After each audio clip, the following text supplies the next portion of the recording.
I start out making my king cakes with frozen bread dough, but it has been defrosted here. The next step is to sprinkle the dough very liberally with cinnamon sugar, and you probably even need to add some more.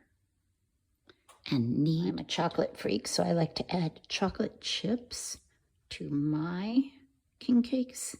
So I'm getting ready to roll them in the chocolate chips and then press it in.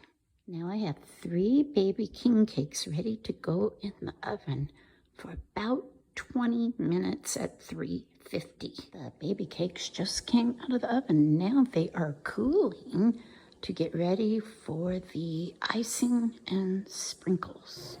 And now the king cakes are iced and finished. We had golden icing with the purple and green sprinkles. Happy Mardi Gras.